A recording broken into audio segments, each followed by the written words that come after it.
welcome back, it's John, now running 1x on SENSAH EMPIRE. So let's get started.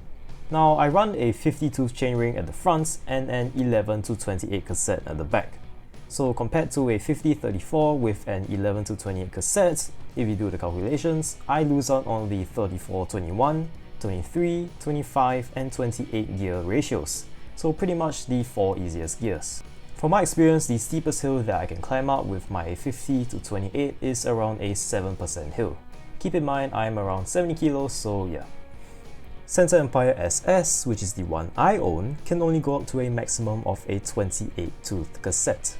However, SENSAH EMPIRE GS can accommodate a 34-tooth cassette.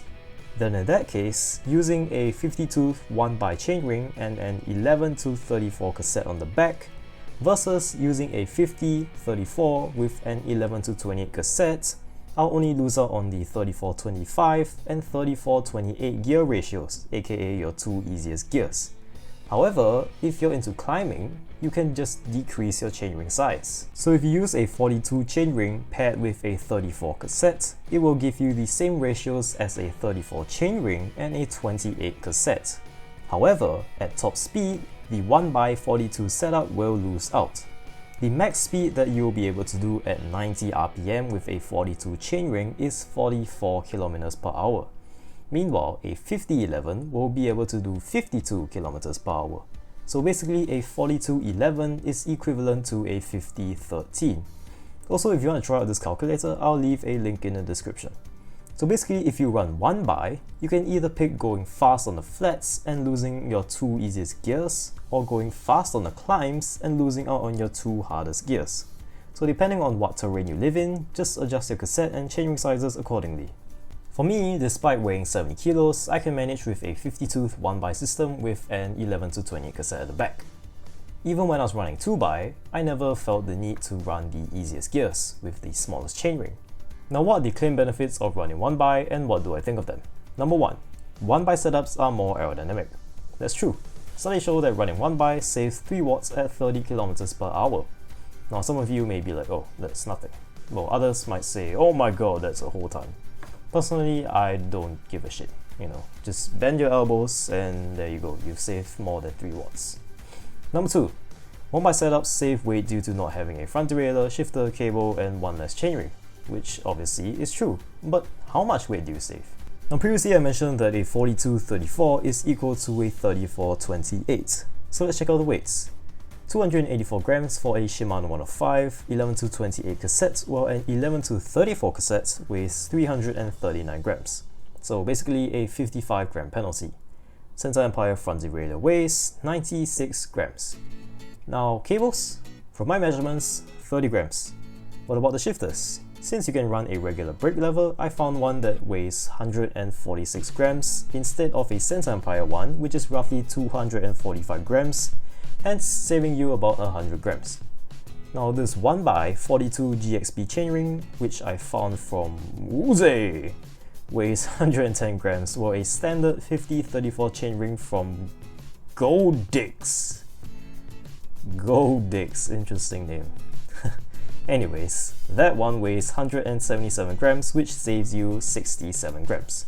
So the weight savings from running 1x saves you about 238 grams, which is roughly the same as if you took a shit before you ride. But seriously, 238 grams is honestly not too bad. What about the cons then? As I previously mentioned, you can either have a 1x42-34, which matches a compact 2x34-28, but you lose out on the extra top speed. Or you can have the top speed but lose out on the gearing on the climbs by running a 50-tooth chainring. There's also the chain line issue, where the chain kind of whacks out of line, but I mean, if you're riding a bike for fun like me, who cares? The only problem I've had with running 1x is basically when I'm going about 35-ish km per hour,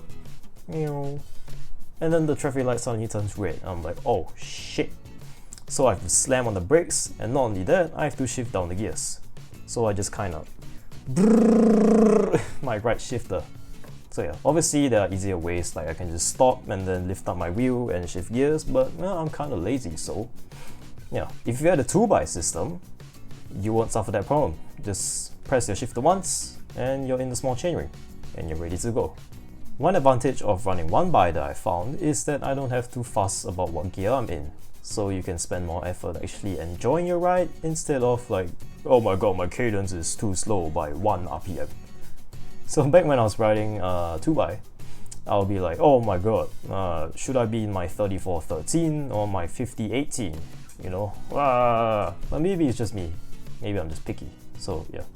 About gear jumps, you know, people always bicker about the spread of the gears being too big. I've never really had the problem. Going up climbs, they're fine, going on the flat, they're fine, but only when you're going fast. But only when I'm going fast. So it's about 35 kilometers per hour. At that exact speed, 35 kilometers per hour, I'm in between the gear. Any faster, I'm fine, any slower, I'm fine. Like when I'm flying at 45 kilometers per hour, perfectly fine. When I'm crawling up a hill at 15 kilometers per hour, it's fine, you know. Yeah. So that's what I think about running one by. I like it. If you don't like it, you don't have to change it. You know, I don't see that many pros or cons of running one by, so basically just stick with what you have. Unless you want to try something else, then yeah, go ahead. But that's it for today's video. If you have enjoyed or you have learned something, do feel free to leave a like and subscribe if you want to. But as always, I will see you guys next time. Good night, everybody. Bye!